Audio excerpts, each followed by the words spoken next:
Hi everybody and welcome back to Scary Nightmare. I'm a winter caretaker at a national park in Alaska and I've got some stories to share. Part 2. 1, 2, 3, action. So you probably already know this, that Alaska has some of the largest and most dangerous bears in the entire world.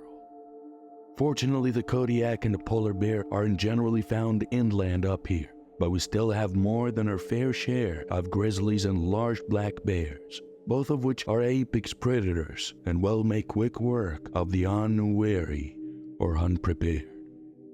Now, since my contract covers the colder winter months, most of these bears are hibernating during my time here. That being said, not all bears hibernate, especially if they're in an area of plentiful food supply. Also, even when they're hibernating, they're still becoming active from time to time. So you definitely can't let your guard down if you want to stay on this side of the grave. It is a pretty safe bet that anyone who works up here, especially alone, tends to carry a rifle as well as a large caliber handgun whenever they're outside of their cabin. I'm no exception to that. I carry a 45-70 lever action over my shoulder and a 500 Magnum revolver in a chest holster. At first glance, it may seem like overkill. This is a tremendous amount of firepower after all. However, the first time you catch a glimpse of a mama grizzly with her cubs and realize that you're looking at an 800-pound predator that can run you down in a heartbeat, you're still wondering why I don't carry even more. The reason I mention that isn't to give you the impression that there's some sort of mythical monsters hiding behind every tree just waiting to pounce, only that they represent the top of the food chain up here. Nothing, and I mean nothing, short of a pack of starving wolves will even threaten one, and even that's only been documented on a handful of occasions. They're massive, powerful, and aggressive. And if you live out in their territory and don't keep your head on a swivel, you're an idiot, and probably soon to be converted into bear shit. So all that being the case, I'm sure you'll understand what it means when I tell you that something is killing big grizzlies out here. I'm not talking about poachers or indigenous hunters or anything like that. I'm talking about something, as in not humans, and definitely not hungry wolves. Well, let me back up a step. My first season up here as a winter caretaker was a hell of a learning experience. Just trying to figure out the necessary maintenance routines and learning to navigate around my area of responsibility was a little overwhelming. One day I was returning from making my rounds out to one of the ranger stations that was shut down for the winter and ended up taking a wrong turn on the trail. By the time I realized my mistake, I was already a fair distance along the new path and wandering into unfamiliar territory. Just as I was getting ready to turn around and retrace my steps, I stepped to rise and was suddenly faced with the unmistakable form of a grizzly, not 30 feet along the path ahead and facing away from me. I've got to tell you, I almost pissed myself as I fumbled to unsling the rifle from my shoulder. It is a damn good thing I didn't actually need it at that moment, because I discovered to my dismay that I had stupidly slung my shoulder pack over top of the rifle sling, effectively trapping it against my body. Stupidity and complacency are what get you killed out here, and I could have been a perfect example of both at that moment. As it turns out, the bear wasn't moving. I was just standing there perfectly still, its hindquarters facing me, and I knew instinctively that something was wrong with it. Giving up on my rifle, I grabbed my handgun from its holster and cautiously approached the grizzly, my eyes intent on the bear and prepared for the slightest hint of movement. The closer I got to it, the more certain I became that it wasn't going to suddenly lunge at me and give me a lesson on exactly where on the food chain I placed. Here is where it gets surreal. Because I got close to it, I had already recognized that it was dead. What I couldn't explain was why it was still standing. It had clearly been there a while, as there were no paw prints leading up to it in the snow. And as I rounded to the front of it, I could see the flesh around its muzzle was already starting to decompose and pull back from its skull. When I got a good look at it, I could also see that it was missing tufts of fur here and there. Despite all that, it was still standing, like it had died and just forgotten to fall down. I looked at it pretty closely, which was still an unnerving exercise, dead or not. But I couldn't find any sort of wounds or blood that might indicate why it had died. It was then that I realized a couple of things. Firstly, that there were grizzlies in the area that were active, and secondly, nothing had scavenged the carcass. To say this is unusual and is an understatement. Most of the top carnivores in this area, including wolves, wolverines, and foxes, supplement their diets by scavenging on carrion. The fact that this bear had died and remained completely intact wasn't just perplexing, it was unnatural as well.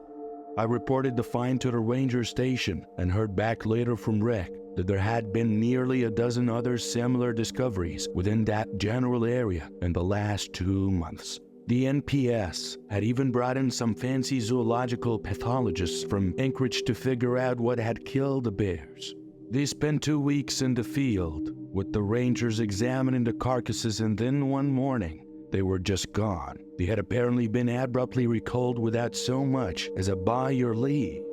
Immediately after that, the carcasses were destroyed and the investigation was shut down. A week later, a rushed and astonishingly brief report came back indicating death by natural predation. No further investigation indicated natural predation. I'm not sure how a predator could have killed the bear I found without leaving a single mark on it or trace of blood, let alone somehow keep it standing upright after death and then deciding it wasn't even going to feed on the kill. We literally called this bullshit, and so did the rangers. Rick told me his boss had tried to contact the pathologists for more information, but was told that they had all been resigned and were no longer working with the Park Service. Not one to easily give up, Rick's boss tried calling a private call number he had gotten from one of the pathologists during their visit. It went to a disconnected message indicating the phone was no longer in service. This was strange, because he had just spoken to the investigator using that very number only a couple weeks prior. So he knew it was a good number. But late that night, he received a call from an unknown caller. When he answered it, he recognized the hushed voice of the pathologist he had befriended, sounding like they were whispering into their phone. "Leave it alone. Forget about it," was all he said before the line went dead. He tried calling the number back several times, but it just went to dead air each time. That was the last time he heard anything about it. He tried following up within the NPS, but somehow nobody was able to find records that such an investigation had ever existed, or even that any reports of the dead bears had been filled in the first place. Rick told me that for a while. It was all his boss wanted to talk about. It had become like a splinter in his hand that he couldn't ignore. He called anyone he could think of in the chain of command at the NPS, and any other agencies he thought might be able to provide some clues about what was going on, but couldn't make an inch of headway. Then, one day, he just stopped talking about it, like a switch had been thrown. One evening, Rick and his boss were having beers at a local bar after their shift and talking about how strange the whole thing was. And then the next morning, his boss walked in, looking a little shaky and out of sorts, went into his office and closed the door, and didn't say 2 words to Rick that day. He never mentioned the incident again. Then a few times Rick had brought it up in conversation with him later on his boss. Just brushed the whole thing off and changed subjects, looking very uncomfortable about the whole thing. I don't know what happened, but if I had to guess, I'm thinking that his boss was probably digging into something that wasn't meant to be dug into, and someone had convinced him it was better if he just forgot about it. Look, I'm not some conspiracy theorist nutjob, okay? I just know that the whole thing stings to hell, and I'll just leave it at that. The other thing I'll tell you about today is what we call the Witch's Lodge. I'm not sure what it was originally. It's really not much than a single-room log cabin built out in the deep bush. I've seen it a couple of times and been inside once. It is a bit of a hike from a post and not somewhere easily traveled. Even my snowmobile, so I don't get out that way very often. Old abandoned cabins aren't really that unusual up here. You'll trip across them from time to time, although most aren't much more than a few walls and collapsed roof after the years and harsh Alaskan winters get through with them. The Witch Lodge is a little different though. As far as I'm aware, nobody lived there for a long time, but whoever built it must have known what they were doing, because it looks every bit as solid and maintained as my own cabin. I'm not even sure how it got its name. Honestly, I just know that's how it was introduced to me the first time. So that's how I'm introducing it to you. A couple of years ago, my ranger buddy Rick radioed me up asking if I wouldn't mind joining him in a search for a couple of missing hikers, a father and his 12-year-old son.